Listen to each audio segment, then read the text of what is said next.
rendah gula, nyaman diminum. Sarung Al-Samsi.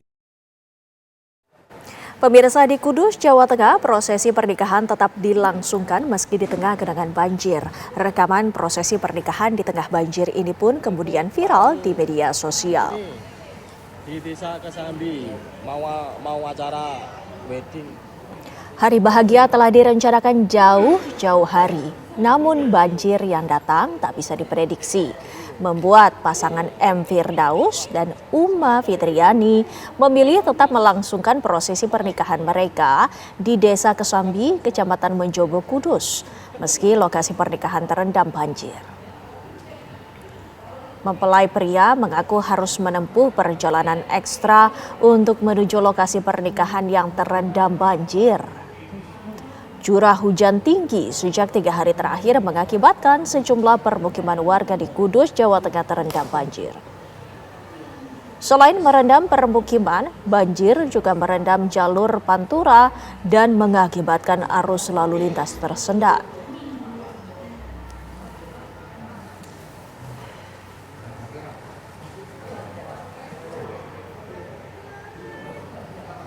Sebuah mobil taksi listrik berjalan mundur sendiri hingga menabrak kaca sebuah restoran di Jalan Raden Saleh, Kecamatan Karangtengah, Kota Tangerang, Banten. Pemirsa, inilah detik-detik sebuah mobil taksi bertenaga listrik yang mundur tanpa pengemudi dan tidak dapat dicegah hingga akhirnya terhenti ketika menabrak kaca sebuah restoran pada Jumat kemarin. Hantaman yang cukup keras tersebut membuat kaca hancur berantakan. Kejadiannya bermula ketika mobil taksi hendak keluar usai mengisi daya baterai mobilnya, namun justru ditabrak mobil lainnya. Sopir taksi kemudian keluar dari ruang kemudi tanpa mematikan mesin mobil untuk menghampiri pengemudi mobil yang menabraknya, namun justru mobil melaju mundur sendiri. Pasca kejadian, restoran pun tetap beroperasi seperti biasanya, sementara kaca yang pecah ditutupi dengan terpal.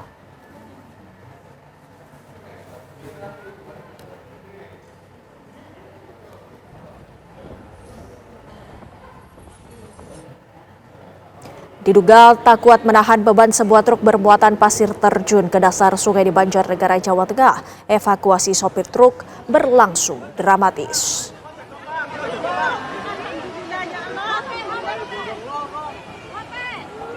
Peristiwa ini terjadi ketika truk bermuatan pasir melaju di atas jembatan utama penghubung Desa Petir dan Desa Punjung Beduk. Petugas gabungan dari TNI dan Polri dibantu oleh warga serta menggunakan alat berat. Proses evakuasi akhirnya berhasil dilakukan truk dari dasar sungai. Proses evakuasi sempat terkendala akibat arus sungai yang cukup deras. Sopir truk mengalami luka ringan dan langsung dilarikan ke Rumah Sakit Emmanuel untuk mendapatkan perawatan medis. Akibat kejadian tersebut, jembatan putus total dan tidak bisa dilalui oleh kendaraan.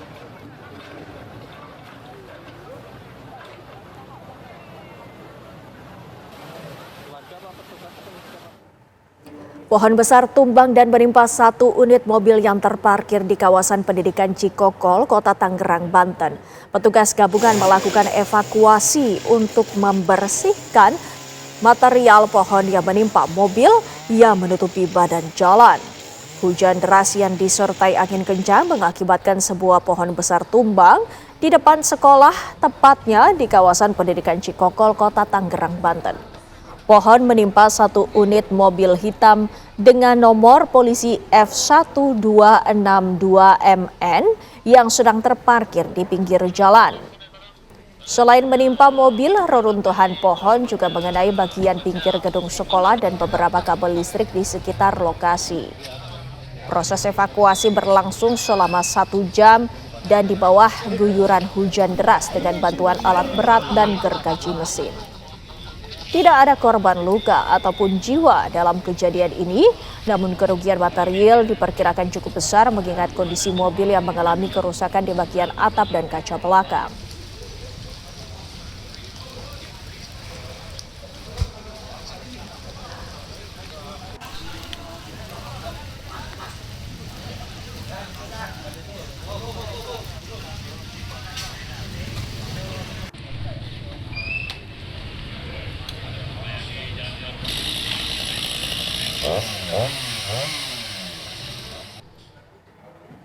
Kawasan wisata Ancol Pademangan, Jakarta Utara terendam banjir Senin sore. Sejumlah pengunjung yang ingin memasuki kawasan Ancol tertahan di depan pintu gerbang Ancol. Hujan deras yang mengguyur Jakarta menyebabkan beberapa daerah terendam banjir, salah satunya yang berada di kawasan Ancol, Pademangan, Jakarta Utara. Hingga Senin sore, kawasan Pademangan, Ancol, Jakarta Utara masih terendam banjir.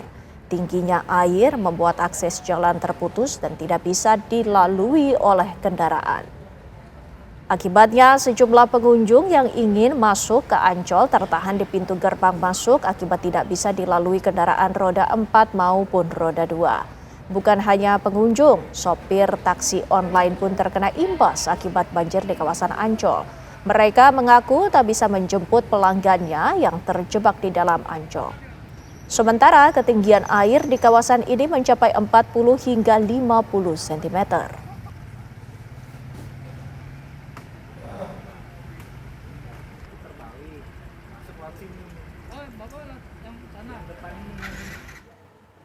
Banjir merendam permukiman warga di Kampung Kandang, Semper Barat, Cilincing, Jakarta Utara pada Senin pagi. Banjir yang cukup tinggi membuat warga harus dievakuasi. Dengan menggunakan perahu, sejumlah petugas PPSU Semper Barat menyisir rumah-rumah yang terendam dan mengevakuasi warga yang mengalami sakit. Warga yang berhasil dievakuasi dibawa ke rusun embrio yang digunakan sebagai tempat pengungsian.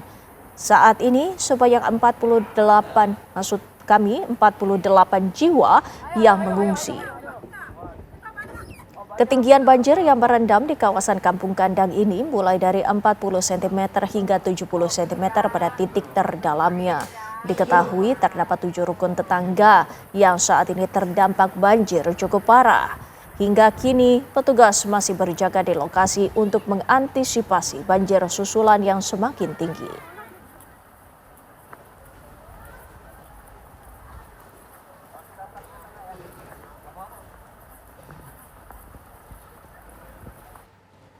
Intensitas hujan tinggi yang mengguyur kota Jakarta membuat Kampung Rawa Indah di Kelapa Gading, Jakarta Utara terendam banjir hari ini. Banjir di Kampung Rawa Indah mencapai 40 hingga 60 cm atau setinggi lutut orang dewasa. Ratusan warga yang terdampak banjir diungsikan ke 3 lokasi. Petugas BPBD Jakarta Utara dan Polsek Kelapa Gading juga mengevakuasi warga menggunakan perahu karet. Selain melanda Kampung Rawa Indah, air juga merendam wilayah Jakarta Utara lainnya seperti di Jalan Pegangsaan 2 dan Jalan Boulevard Telaya.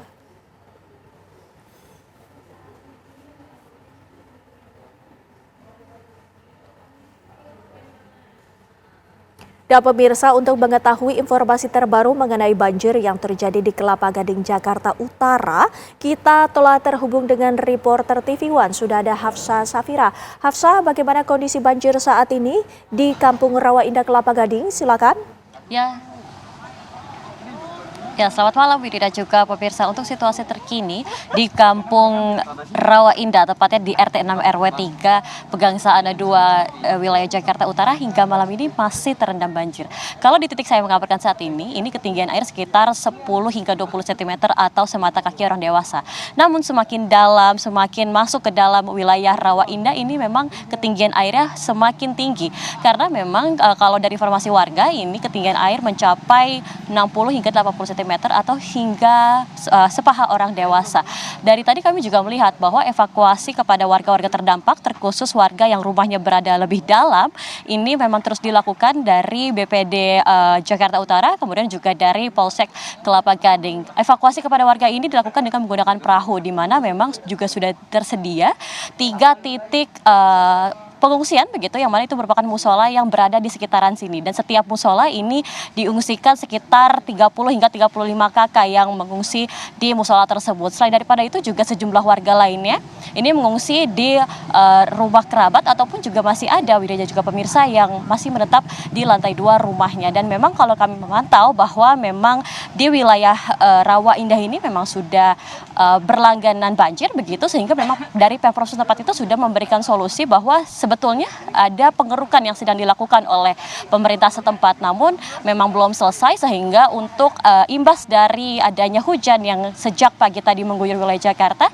ini di Kampung Rawa Indah ini sendiri masih terdampak banjir. Selain daripada itu juga tadi evakuasi kami melihat bagaimana kemudian bantuan juga sudah dikerahkan, baik untuk membantu warga, kemudian juga adanya makanan, kemudian minuman dan juga popok-popok bayi yang kemudian diserahkan ke titik-titik pengungsian. Dan memang selain daripada itu juga bisa kami informasikan bahwa di wilayah Jakarta Utara sendiri, selain daripada Kampung Rawa Indah ini, setitik lainnya juga mengalami kegenangan air seperti tadi di Jalan Pegangsaan 2, kemudian juga Jalan Boulevard yang mana ketinggian air mencapai 10 hingga 20 cm. Demikian Windy, informasi yang bisa kami sampaikan. Baik, terima kasih Hafsah Safira mengabarkan langsung dari Kelapa Gading, Jakarta Utara. Selamat bertugas kembali. Pemirsa, banjir merendam sejumlah ruas jalan dan permukiman di Jakarta. Kemacetan parah di sejumlah ruas jalan ibu kota membuat polisi memperbolehkan kendaraan roda 2 masuk ke Jalan Tol Wiyoto Wiono. Hujan dengan intensitas tinggi hingga Senin siang membuat ruas Jalan Budi Mulya Pademangan Barat, Jakarta Utara terendam banjir. Sejumlah pengendara sepeda motor mengalami mati mesin saat menerobos genangan banjir. Imbas banjir, permukiman warga yang berada di RT 5 RW 7 Pademangan Barat ikut terdampak. Bahkan banjir setinggi 50 cm memasuki sejumlah rumah warga. Barang-barang di lantai 2 apa gimana, Bang? Banjir juga menggenangi Jalan Letjen Suprapto setinggi 80 cm. Akibat banjir di Jalan Letjen Suprapto membuat jalur lambat tidak bisa dilalui sementara. Ambil kanan. WJ melaporkan dari gerbang tol. Kemacetan parah di sejumlah ruas jalan ibu kota yang disebabkan hujan deras sejak Senin pagi membuat polisi memperbolehkan kendaraan roda 2 masuk ke Jalan Tol Wiyoto Wiono. Para pemotor masuk dari gerbang tol Jembatan 3 dan keluar di gerbang tol Angke 2 dengan pengawalan petugas PJR Ditlantas Polda Metro Jaya.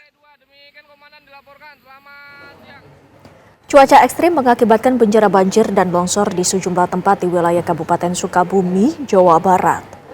Longsor terparah terjadi di jalur utama kota Sukabumi menuju wilayah selatan Kabupaten Sukabumi. Longsor membuat akses jalan di wilayah tersebut tidak bisa dilalui kendaraan. Seperti di Cisarakan, Kecamatan Simpean, Kabupaten Sukabumi, longsoran batu dan tanah menutupi badan jalan. Sedangkan di Kampung Cimapak, Loji setengah badan jalannya terputus longsor. Anggota Satuan Polisi Lalu Lintas Polres Sukabumi melakukan evakuasi terhadap kendaraan yang terjebak. Petugas dari Dinas Pekerjaan Umum dan beberapa perusahaan swasta telah menurunkan beberapa alat berat untuk membersihkan material longsor.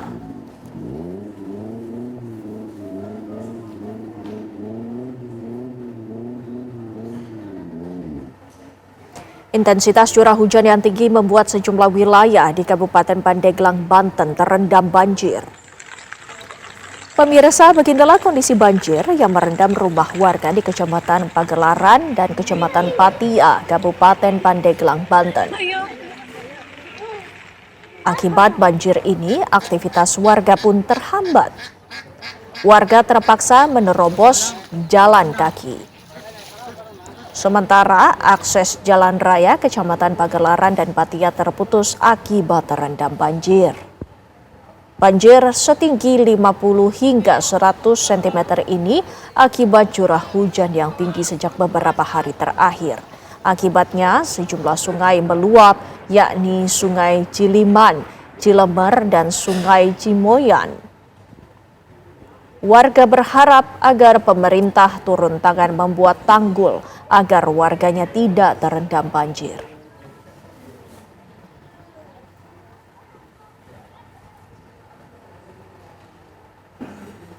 Intensitas curah hujan yang tinggi menyebabkan banjir merendam Rumah Sakit Umum Daerah Kota Serang, Banten. Meski pelayanan kesehatan tetap berjalan, sejumlah pasien terpaksa digotong petugas agar tidak terkena air. Beginilah pemirsa kondisi Rumah Sakit Umum Daerah Kota Serang yang terendam banjir. Genangan air merendam hampir seluruh halaman rumah sakit. Meski tidak masuk ke ruang pelayanan medis, namun sejumlah area seperti parkiran, taman, dan lobi rumah sakit ikut terendam. Ketinggian air diperkirakan mencapai 60 cm. Akibat banjir tersebut, sejumlah pasien yang tidak mampu berjalan terpaksa digotong oleh petugas saat akan masuk dan keluar area rumah sakit. Selain itu, beberapa kendaraan juga tidak dapat masuk ke area lobi untuk menurunkan pasien akibat genangan air yang cukup tinggi.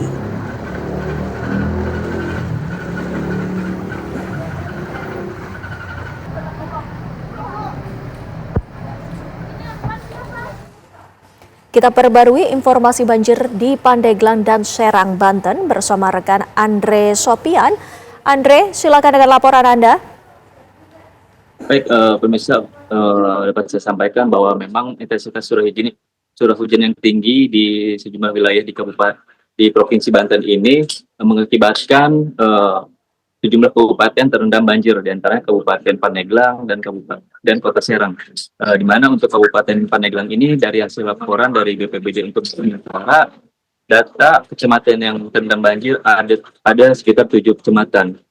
2 di antaranya Kecamatan Patia dan Kecamatan Pagelaran untuk debit air sangat tinggi, di mana di kisaran 50 cm hingga 170 cm.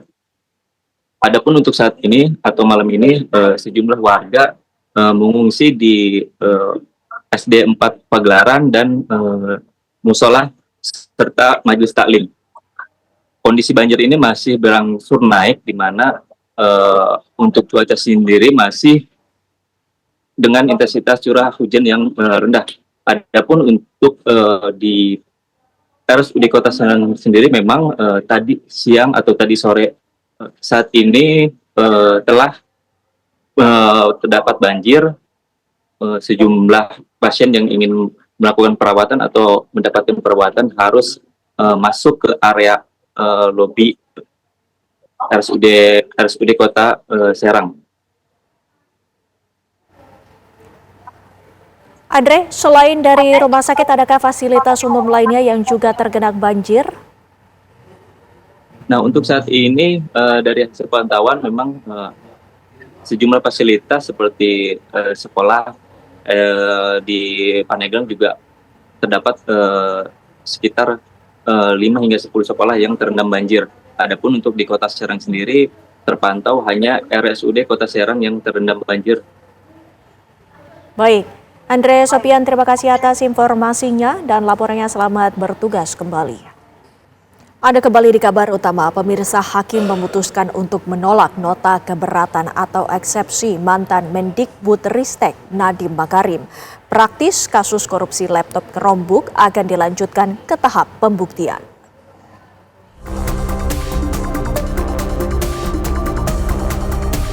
Majelis Hakim Pengadilan Tindak Pidana Korupsi memutus menolak nota keberatan atau eksepsi mantan Mendikbudristek Nadiem Makarim dalam kasus dugaan korupsi laptop Chromebook. Hal tersebut disampaikan dalam sidang putusan sela yang digelar hari ini. Menyatakan eksepsi atau perlawanan terdakwa dan penasihat hukumnya tidak dapat diterima. 3. Memerintahkan pemeriksaan perkara terhadap terdakwa Nadiem Anwar Makarim dilanjutkan. 4. Menangguhkan biaya perkara sampai dengan putusan akhir. Hakim menyebut surat dakwaan yang dilayangkan ke Nadiem sudah sah secara hukum dan pemeriksaan akan tetap dilanjutkan. Sebelumnya dalam eksepsi, Nadiem Makarim menyebut dia sama sekali tidak menerima uang sepeser pun dari uang hasil korupsi.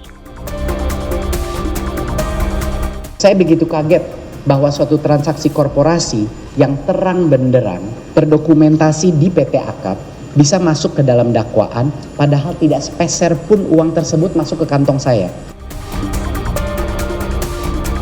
Nadiem Makarim didakwa merugikan negara sebesar 2,1 triliun rupiah dalam dugaan korupsi laptop Chromebook. Kerugian berdasarkan laporan audit penghitungan kerugian negara dari BPKP. Lantas bakal seperti apa nasib Nadiem dalam kasus korupsi laptop? Tim TV One mengabarkan.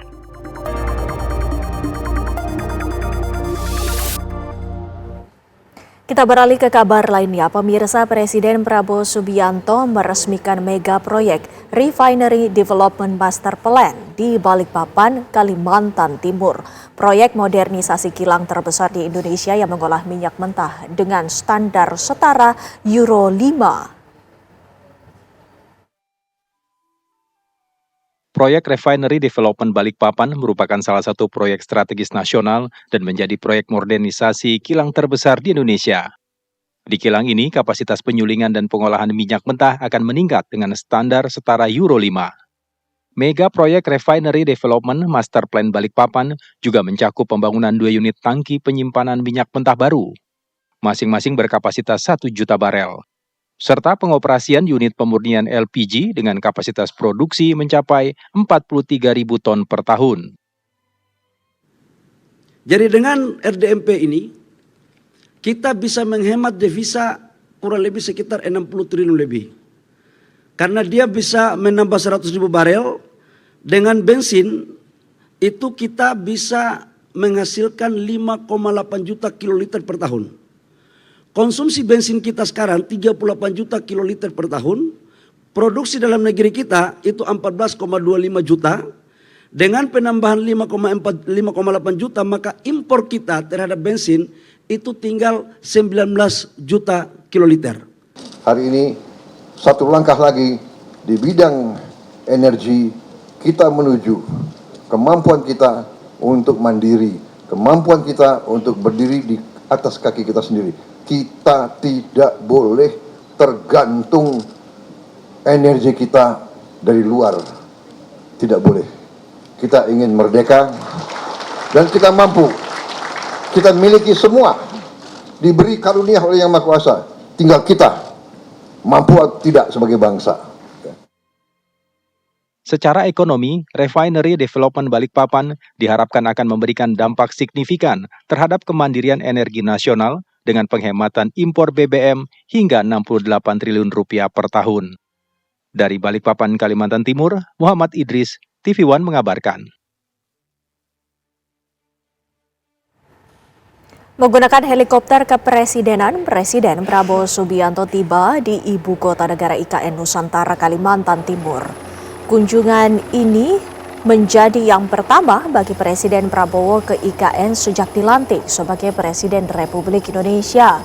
Presiden Prabowo Subianto tiba di kawasan Ibu Kota Negara IKN Nusantara, Penajam Pasir Utara, Kalimantan Timur pada Senin malam. Presiden menggunakan helikopter kepresidenan jenis Agusta Westland 189 berwarna putih. Presiden bertolak dari salah satu lapangan di Balikpapan pada pukul 18.30 waktu Indonesia Tengah dan tiba di kawasan IKN pada pukul 18:45 waktu Indonesia Tengah setelah menempuh perjalanan sekitar 15 menit. Setibanya di IKN, Presiden Prabowo didampingi oleh Menteri Sekretaris Negara Prasetyo Hadi, Sekretaris Kabinet Letkol Teddy Indra Wijaya, Menteri Pekerjaan Umum Dodi Hanggodo, serta sejumlah pejabat terkait lainnya. Kedatangan Presiden disambut langsung oleh Kepala Otorita Ibu Kota Nusantara Basuki Hadi Mulyono. Pemerintah menargetkan IKN dapat mulai berfungsi sebagai ibu kota politik pada tahun 2028 dengan alokasi anggaran sekitar 48,8 triliun rupiah untuk periode 2025 hingga 2029.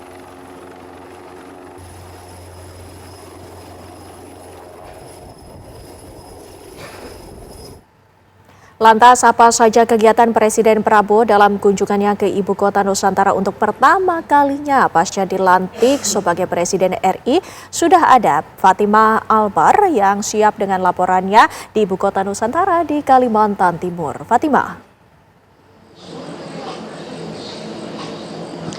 Ya, Windy dan juga pemirsa, betul sekali memang tadi sekitar beberapa jam yang lalu, sekitar pukul 18.45 waktu Indonesia bagian tengah, untuk pertama kalinya Presiden Prabowo Subianto sudah hampir lebih dari 1 tahun dilantik sebagai presiden, pertama kali menginjakkan kaki di ibu kota Nusantara, Kalimantan Timur. Tadi memang sekitar hampir jam 7 malam waktu Indonesia bagian tengah sudah tiba, dan memang untuk saat ini Windy, agendanya ini masih berupa internal, karena untuk agenda utamanya akan digelar esok hari, di mana dikabarkan Presiden Prabowo Subianto akan melakukan kunjungan ataupun mengecek fasilitas-fasilitas di IKN sendiri, mulai dari istana, kemudian juga beberapa bangunan-bangunan yang memang sudah dibangun di IKN. Dan juga memang dikabarkan Presiden Prabowo Subianto ini akan menggelar rapat. Namun memang untuk rapat ini masih kami menunggu kepastiannya, informasinya. Kepala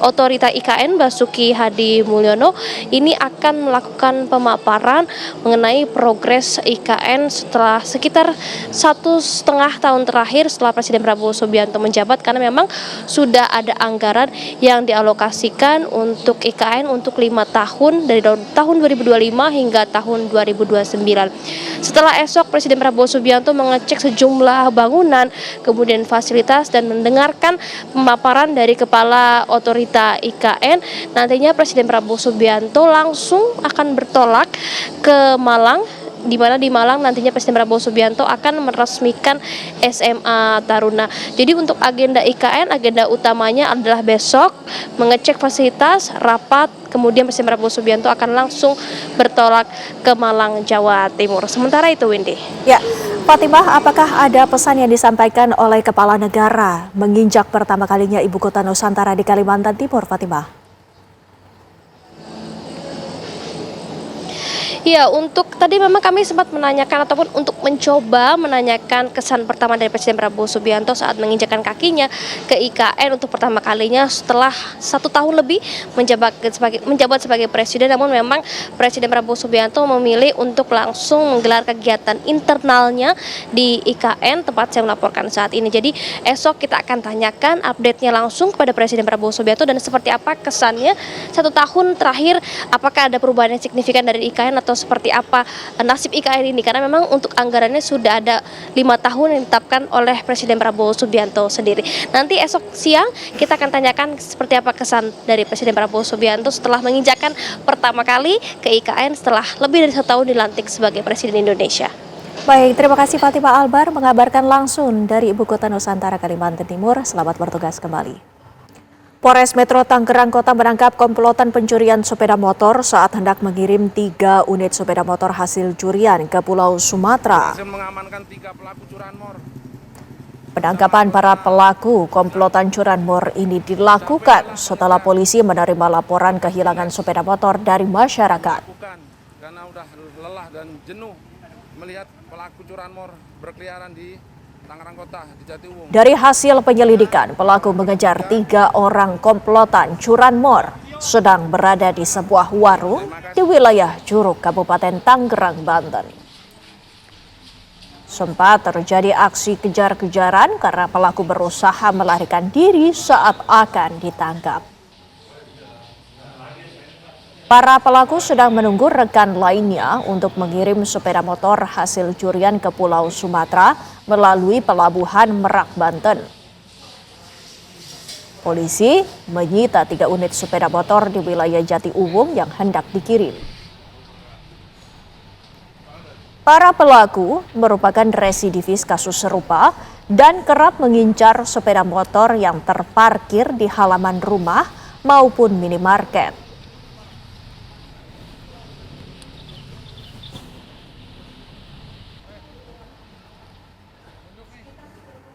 Puluhan warga geruduk kantor Kapolsek Binongko di Kabupaten Wakatobi, Sulawesi Tenggara. Warga geram dengan tindakan Kapolsek yang diduga kerap melakukan pungli.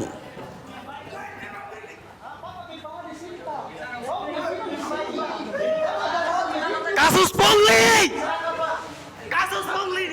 Pemirsa, beredar sebuah video amatir aksi protes warga yang menggeruduk kantor Polsek Binongko, Kabupaten Wakatobi. Dalam video tersebut terlihat puluhan warga mengamuk di dalam kantor sambil meneriaki Kapolsek Pungli. Warga sempat bersih tegang dengan oknum Kapolsek yang awalnya mengelak tuduhan warga.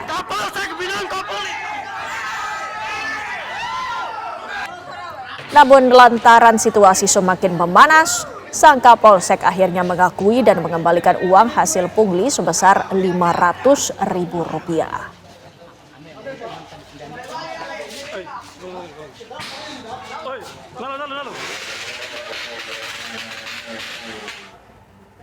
Seorang petugas Linmas Parubaya dihajar pemuda hingga tewas di depan minimarket di Kota Bandung, Jawa Barat.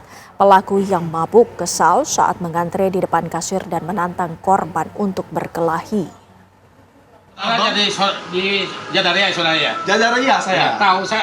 Seorang pemuda yang mabuk marah-marah di depan kasir saat mengantri dalam minimarket di Bandung, Jawa Barat.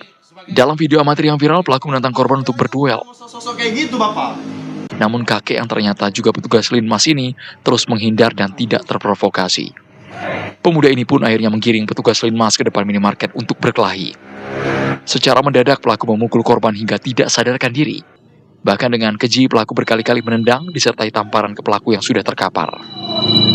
Korban sempat mendapatkan perawatan intensif di Rumah Sakit Al-Islam namun nyawanya tidak tertolong. Saat ini jenazah telah dimakamkan di tempat pemakaman umum setempat. Sehingga terjadi keributan dan terjadi pemukulan oleh pelaku kepada korban. Demikian. Pada hari Jumat malam sekitar jam 9 meninggal dunia di rumah sakit.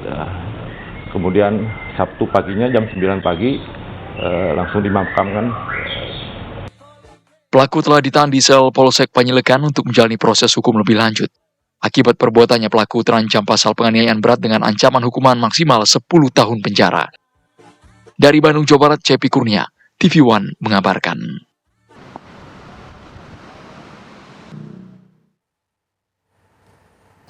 Kasus kematian perempuan yang ditemukan di sebuah kamar kos di Kota Bekasi, Jawa Barat akhirnya terungkap. Polisi menangkap terduga pelaku di Kabupaten Lebak, Banten, Jawa Barat. Dalam rekaman CCTV menunjukkan gerak-gerik pelaku usai membunuh korban. Pelaku terlihat membawa cairan pembersih lantai keluar dari kamar kos-kosan di Kayu Ringin, Kota Bekasi, Jawa Barat. Berdasarkan hasil autopsi, korban Selvia Marliana, 23 tahun, meninggal dunia akibat kerusakan pada cincin tenggorokan akibat kekerasan benda tumpul. Dari hasil pemeriksaan, pelaku dan korban memiliki hubungan pernikahan secara sirih, sedangkan korban bekerja sebagai terapis di salah satu spa. Kini pelaku dijerat pasal 458 KUHP dengan ancaman hukuman maksimal 15 tahun penjara.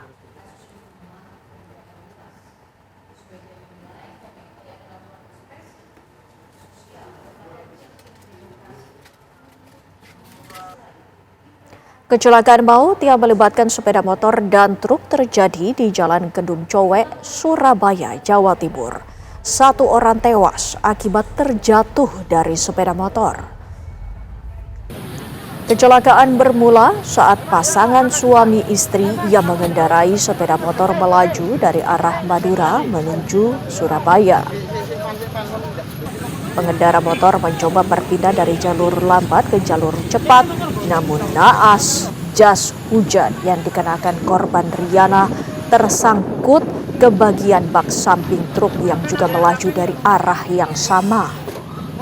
Akibat benturan tersebut, sang suami jatuh ke arah kiri, sedangkan sang istri jatuh ke arah kanan, tepat di bawah badan truk hingga terseret sejauh 5 meter. Sementara pengemudi truk Jufriyadi yang merupakan warga Pamekasan, Madura beserta kendaraannya telah diamankan di Polsek Kenjeran untuk pemeriksaan lebih lanjut. Sedangkan jenazah korban telah dievakuasi ke rumah sakit terdekat.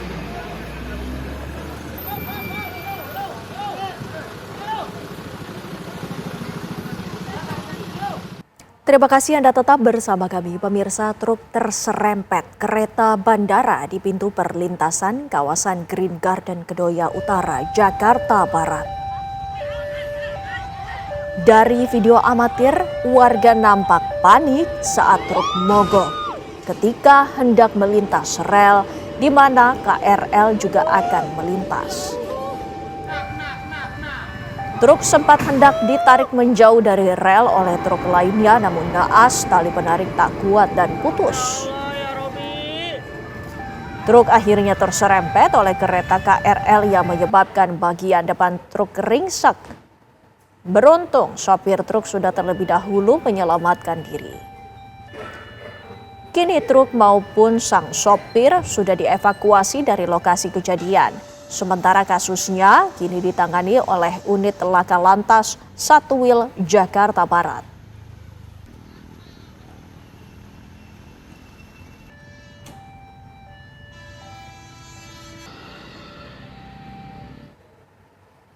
Kabar menarik dan penting sepanjang hari ini kami rangkum selengkapnya dalam kilas kabar berikut ini. Tingginya curah hujan yang turun sejak dini hari di wilayah Tangerang dan sekitarnya mengakibatkan banjir merendam ruas tol Setyatmo arah Bandara Internasional Soekarno-Hatta. Intensitas curah hujan tinggi menyebabkan tol arah bandara banjir setinggi 30 cm di kilometer 31. Akibatnya kemacetan panjang terjadi hingga 1,5 km dikarenakan pengendara roda 4 mengurangi laju kendaraan. Sejumlah mesin pompa portable dikerahkan oleh petugas Angkasa Pura untuk menyedot air yang berada di lokasi. Banjir merendam pemukiman warga di Kampung Kandang, Semper Barat, Cilincing, Jakarta Utara, Senin pagi. Banjir yang cukup tinggi membuat warga harus dievakuasi. Dengan menggunakan perahu, sejumlah petugas PPSU Semper Barat menyisir rumah-rumah yang terendam dan mengevakuasi warga yang sakit. Warga yang berhasil dievakuasi dibawa ke rusun embrio yang digunakan sebagai tempat pengungsian sementara. Ketinggian banjir yang merendam di kawasan Kampung Kandang ini mulai dari 40 cm hingga 70 cm pada titik terdalam. Diketahui terdapat 7 rukun tetangga yang saat ini terdampak banjir cukup parah. Hingga kini petugas masih berada di lokasi untuk mengantisipasi banjir susulan yang semakin tinggi. Hakim memutuskan untuk menolak nota keberatan atau eksepsi mantan Mendikbudristek Nadiem Makarim. Praktis kasus korupsi laptop Chromebook akan dilanjutkan ke tahap pembuktian. Hakim menyebut surat dakwaan yang dilayangkan ke Nadiem sudah secara hukum dan pemeriksaan akan tetap dilanjutkan.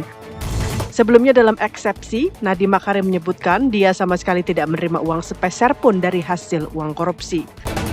Nadiem Makarim didakwa merugikan negara sebesar 2,1 triliun rupiah dalam dugaan korupsi laptop Chromebook. Kerugian berdasarkan laporan audit perhitungan kerugian negara dari BPKP. Tim TV One mengabarkan.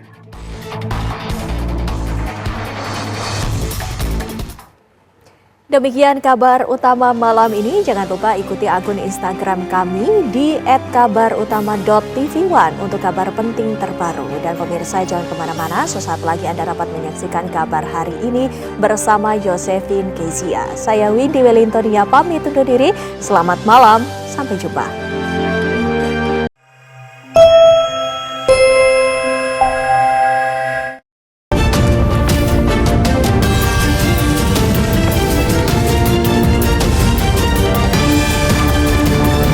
Didukung oleh rendah gula, nyaman diminum, Sarung Al Samsi,